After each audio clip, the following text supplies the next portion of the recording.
మిగతా డీటెయిల్స్ చూస్తే మద్యం తాగి ఆసుపత్రి పాలైన బాధితులను మంత్రులు కామినేని శ్రీనివాసరావు, దేవినేని ఉమా పరామర్శించారు. ప్రస్తుతం బాధితుల పరిస్థితిని డాక్టర్లను అడిగి తెలుసుకున్నారు.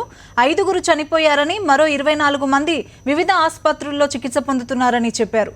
6గురి పరిస్థితి విషమంగా ఉందన్నారు కామినేని. ఈ ఘటనపై విచారణకు ఆదేశిస్తామని చెప్పారు.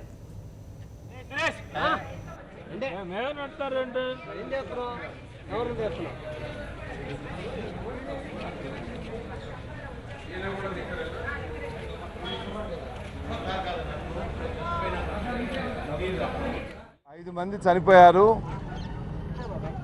ఇంకా ఇంకొక 24 మంది వివిధ హాస్పిటల్లో, ఇక్కడ ప్రభుత్వ ఆసుపత్రిలో, అలాగే సెంటినీ, ఆంధ్ర హాస్పిటల్స్, రమేష్ హాస్పిటల్స్, పిన్నమనేని సిద్ధార్థలో వైద్య సౌకర్యాలు అందిస్తాం. వెంటిలేటర్ మీద ఒక 6గురు ఉన్నారు.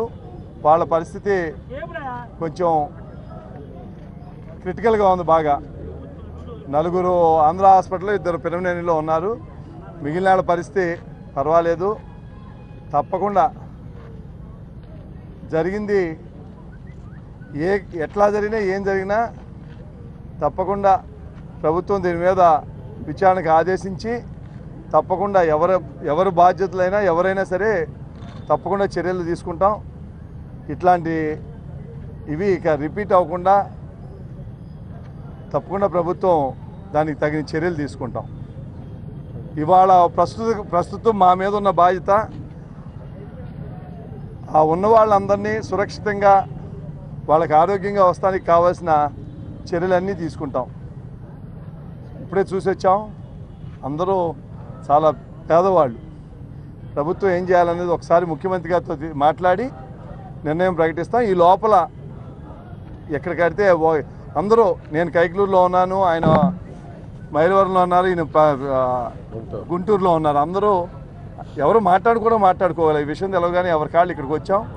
ముందు ప్రస్తుతం మేము చేయాల్సింది, ముందు హాస్పిటల్లో ఉన్న వాళ్ళందరూ ఇప్పుడు వెళ్తున్నాం. ఇక్కడ నుంచి సెంటినీకి, ఆంధ్ర హాస్పిటల్కి, రమేష్ హాస్పిటల్కి, ఆంధ్ర హాస్పిటల్లో ఎక్కువ మంది ఉన్నారు, 13 మంది ఉన్నారు. ఆ 3 చూసి, పిన్నమనేని సిద్ధార్థ చూసి వాళ్ళకి మెరుగైన వైద్యం అన్నీ ప్రభుత్వమే చేస్తుంది. చేయించి ముందు వీళ్ళందరినీ సేవ్ చేసిన తర్వాత ఏమి చర్యలు తీసుకోవాలి అనేది చట్టపరంగా తీసుకోవాల్సింది. చట్టపరం ఆల్రెడీ ప్రభుత్వం, పోలీస్ శాఖ చేయవలసింది చేస్తారు, ఆబ్కారీ శాఖ.